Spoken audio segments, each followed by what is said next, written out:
Hey, this is Adrian Gomez. Thanks so much for tuning in. Hopefully you saw last week's episode. This week we're going to be focusing on lower body weaknesses. Hope you enjoy it.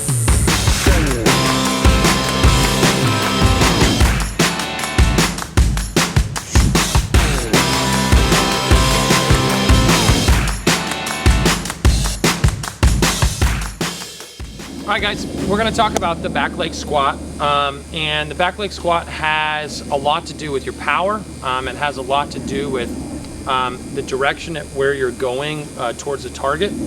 And so what we're trying to get is for you to sit into a at least below 110 degrees. So we're gonna try to sit, but we're also going to try to push this hip inward inside of that foot and provide separation between the foot and the hip. And the faster you can do that, the harder you're gonna throw. So we really want this back knee to go outward this way to hold tension, to push my hip in. And then number two, I want to, as I plant my front leg, the whole leg should travel together. And what kids don't do is they'll collapse this back leg instead of staying tight and rotating together. So those are the two issues. Number one, you're not squatting low enough. Number two, your hip's not traveling inside enough because the back knee doesn't have that counterbalance of it going backwards as you go forwards.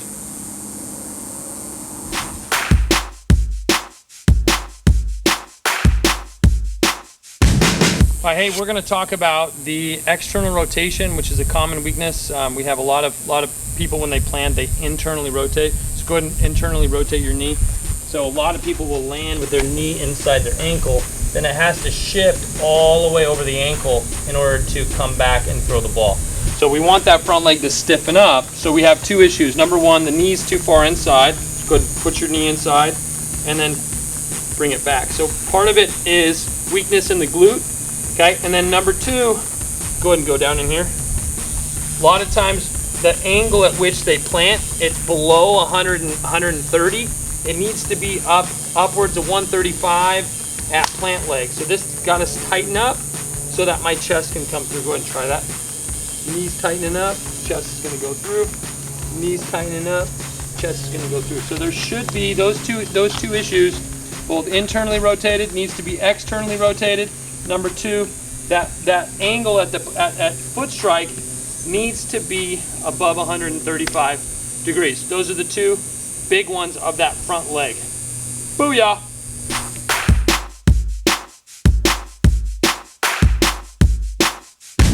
So we're going to talk about posture at ball release, and every person's a little bit different, okay? So you're going to go, let's go A posture with your spine straight up. We're going to go B, we're going to go C. Okay, so I played with a guy named Tim Lincecum. He was a C posture. C posture was way back in here. So go ahead and come set like we're going that way. If you're a B posture, you need to stay back a little bit. I know a lot of people talk about knee or chin in front of the belly button, but if you're a B or a C posture over here, you need to exaggerate. So let's go ahead and go through that.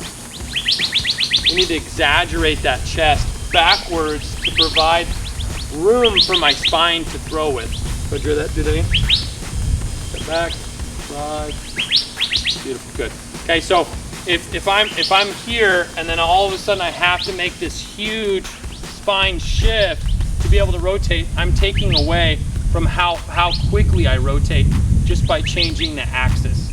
So if you're if you're an A posture, I wouldn't change much. I'd probably be straight up and down. If you're a B posture, I'd probably be back a little bit. If you're a C posture, you're going to be a little bit further back. I know that's unorthodox, but if you look at the great throwers, Felix Hernandez and Tim Lincecum, both of them started quite a bit up to be able to compensate for it.